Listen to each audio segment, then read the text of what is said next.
in danger! Holy shit, I watch you all the time at night. Please, come back! Guys who are worried about your body count are probably afraid you're gonna realize that they're not that good in bed. Ever since I heard at OnlyFans, I was like, right, that's what I'm gonna do. The day I turned 18, I just signed off and I was still in school. Like, some people were like, you should have waited, but I was not wasting any time. And what made you want to like really get into it? Was it more so the money side of it, the fact that you're always interested in kind I of was this just content? like, I thought that industry was quite fun, but I didn't really want a normal job. I wasn't sure if I wanted to do like actual. And obviously I heard at OnlyFans, I was like, that is perfect. You wear leggings. Do not wear them the way a normal girl would wear them, aka a 40-year-old mom. Wear them like Claudia and Devora would. Hiked as far up as they can go, literally giving you camel toe and ass toe. Like legit, like yank them up in between both your cheeks. So it's basically like you're naked, but with a colored legging on over top. Literally, like you want to show everything. Haram. We now live in an era called creamology hoflation. And by definition of hoflation, it states that the modern man is expected to work 5 times as harder than their grandfathers. And the modern woman, they are 1 trillion times worse than our grandmothers. Because, as we all know, the modern women out here are getting ran through just like the yellow light. Yeah. How many I dudes? gotta go see this. It was like 16 and they all splooged all over me. When was this? What year are we talking? 2018. Okay. Was it for you or for a company? It was for a company. 16. Wow, that's a lot. What- I did the record. How did you feel when they approached you with this idea? Oh, I want more guys. It was like 14 was like the total, but I was like, no, get all of them. 16 is like as a many good as number. you can, because Wow. I wanted to push the limit for the girl who did it previously. We are more alike than And we was seem. was this like a site that specifically does this type of content, or what? Kinda, yeah. Meanwhile, Last week, I delved here into recent data from the CDC suggesting major problems with regard to the mental health of our adolescents, surges in depression and suicidal ideation, especially true for our girls. This week, I found cause to worry about young men. This headline from The Hill, it caught my eye. Most young men are single. Most young women are not. The story reported that as of 2022, Pew Research Center found 30% of U.S. adults are neither married, living with a partner, nor engaged in a committed relationship. Nearly half of all young adults are single. Now, look at these numbers. 34% of women, twice as many, a whopping 63% of men. What explains that? I pulled the Pew study and I read with interest. Turns out since 2019, the share of single men who say they're looking for dates or a relationship has declined from 61% to 50%. In 2018, 28% of men ages 18 to 30 reported they'd had no sex in the past year, compared with 18% of women of that age. The Hill report said men in their 20s are more likely than women in their 20s to be romantically uninvolved, sexually dormant, friendless, and lonely. They stand at the vanguard of an epidemic of declining marriage, sexuality, and relationships that afflicts all of young America. Among the causes, among the factors, a reliance on social media and online porn. But also, more young women are hooking up with each other or dating and marrying slightly older men, and heterosexual women are getting more choosy. Other troubling statistics about men come from a 2021 study from the Survey Center for American Life. They found the share of men who have 6 or more close friends, which in 1990 was 55%, by 2021 had shrunk by half. Meanwhile, those with literally 0 close friends, which stood at 3% in 1990, has zoomed to 15%. I am absolutely stunned with the information that has been presented by CNN. Now, if CNN is covering this topic, that's how you know that it's starting to become a shit show out there. An expert quoted by The Hill said this disconnect can have catastrophic consequences for young men. Quote, in the worst case scenario, the young American man's social disconnect can have tragic consequences. Young men commit suicide at 4 times the rate of young women. Younger women are largely responsible for rising rates of mass shootings, a trend that some researchers link to their growing social isolation.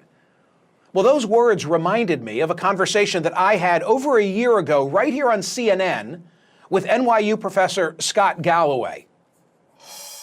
But the issue is when you have a group of men, the lower half of attractiveness of men in online dating, which has doubled, now it's about half of relationships.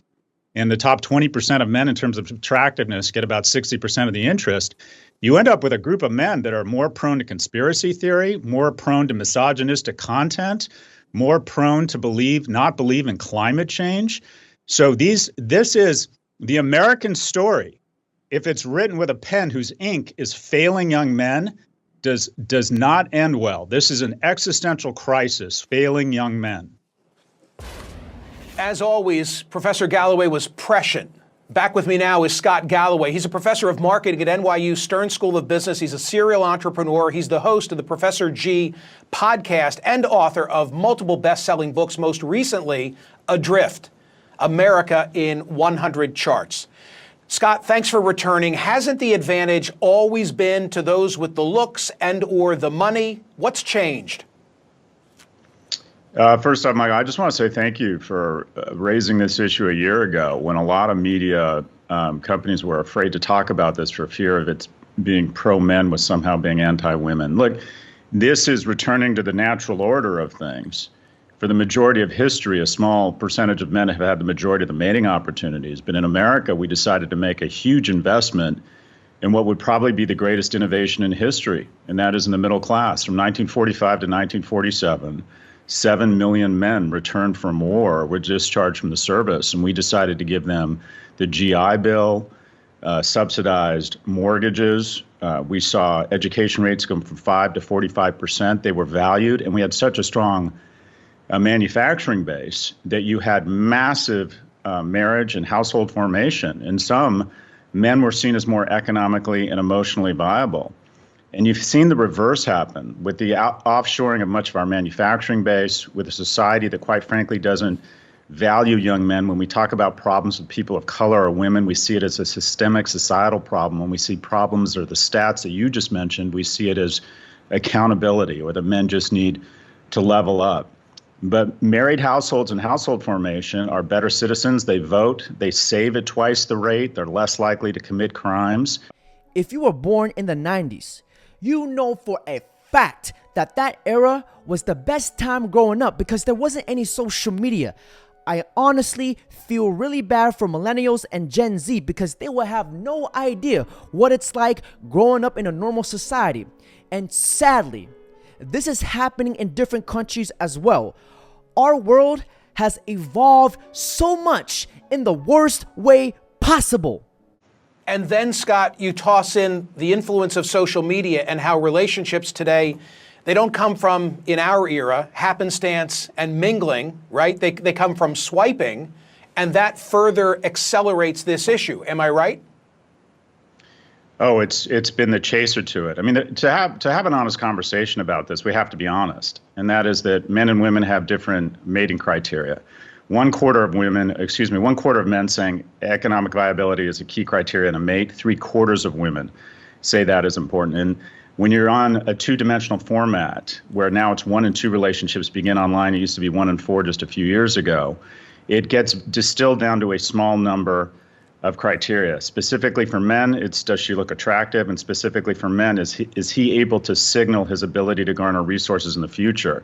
An average attractive male on Tinder gets swiped less than 1% of the time. And there's 3 men on Tinder for every 1 woman. So you've distilled it, you've taken out one of the key components of mating dynamics, and that is vibe, humor, body language, pheromones, the ability to be, quite frankly, a little bit persistent in the pursuit of a romantic relationship.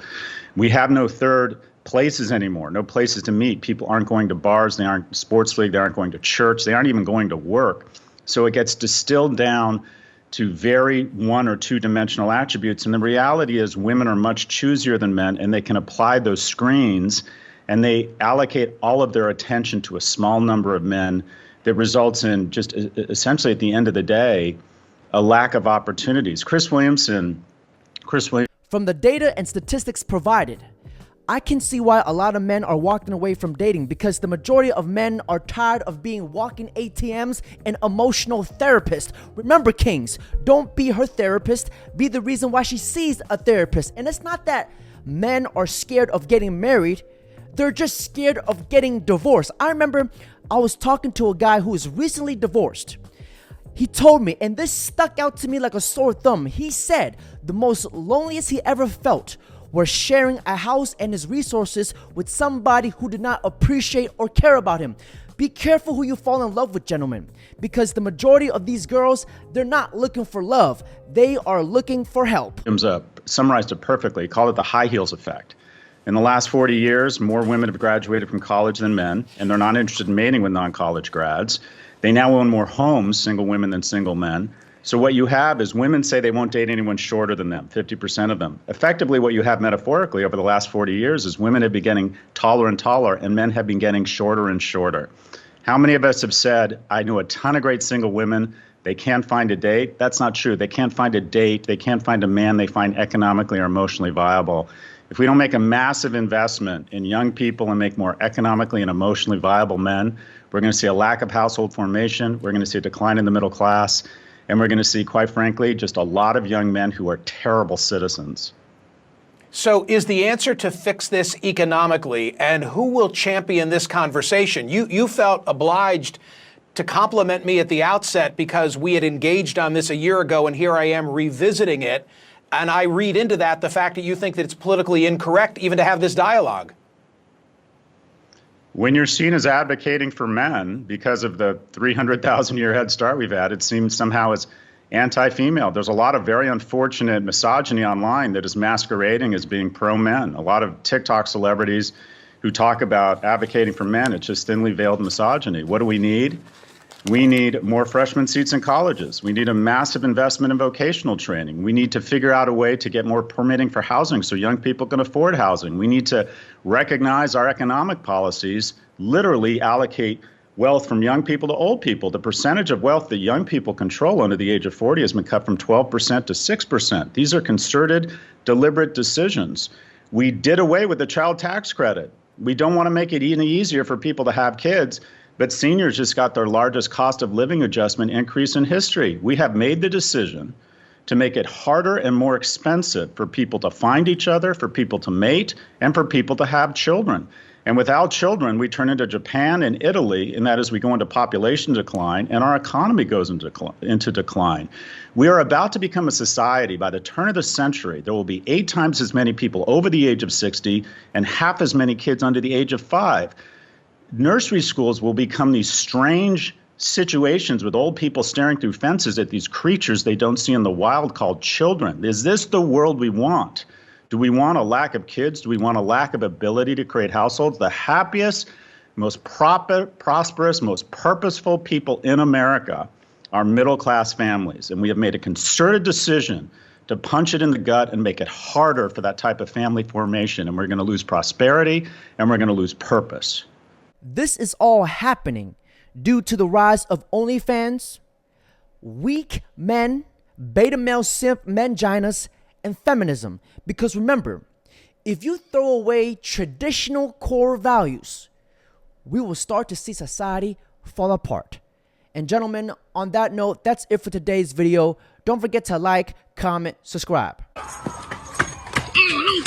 Bounce, bounce, bounce, bounce, bounce, bounce. Bounce, bounce, bounce.